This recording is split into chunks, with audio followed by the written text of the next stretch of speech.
Welcome to the Tim Booker channel, where wisdom deserves to be spread.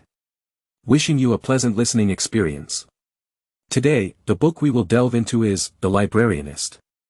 In 2011, a Canadian-born writer named Patrick deWitt rustled up praise from around the world for his weirdly witty western, The Sisters Brothers.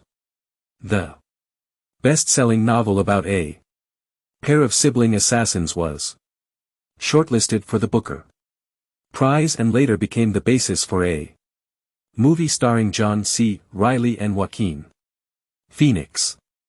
That international success set expectations high, but deWitt, who seems as unflappable as his deadpan assassins, has shown no signs of feeling boxed in. His next novel, Under Majordomo Minor, was a gothic adventure, and then, in another course change, came a brittle comedy of manners called French Exit. Now, deWitt has published an exceedingly gentle novel about the hushed life of a retired librarian in Portland, Oregon. Readers waiting for another book as irrepressible and strange as The Sisters Brothers will have to keep waiting. Which is not to say that The Librarianist is without charm, only that it presumes a reservoir of goodwill and patience. Bob Comet, deWitt's sepia-toned hero, is 71 years old, healthy, tidy, and not unhappy. Since retiring from the public library where he spent his entire professional career, he's enjoyed a life of almost uninterrupted solitude in the house his mother left to him decades earlier. He had no friends, per se, deWitt writes. He communicated with the world partly by walking through it, but mainly by reading about it. Bob had read novels exclusively and dedicatedly from childhood and through to the present.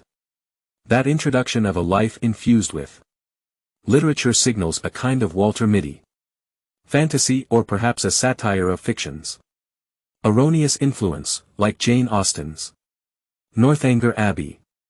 But alas, despite deWitt's claim, the Bob we discover in these pages does not appear to have read any particular novels, just many of them.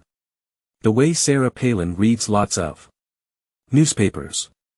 In fact, even though Bob preaches about the power of literature to show us the human landscape in all its odd detail, and to connect us in fraternity with others, we never sense any novels lingering in his mind, shaping his expectations, quelling his sorrows, or doing any of the wonderful things that novels do for actual people who read them exclusively and dedicatedly.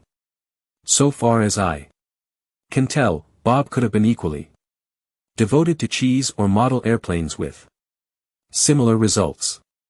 And so, from that somewhat artificial premise, The Librarianist sets forth at its measured pace. In the opening pages, Bob discovers a woman about his age wearing a pink sweatsuit in a 7-Eleven. She's staring off, almost comatose.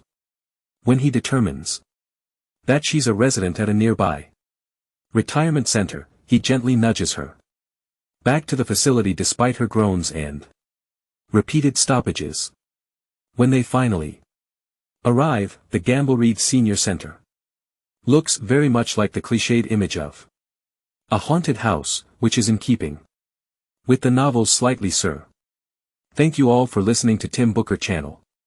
Please subscribe to the Tim Booker channel, like the video, and share this valuable knowledge with your friends.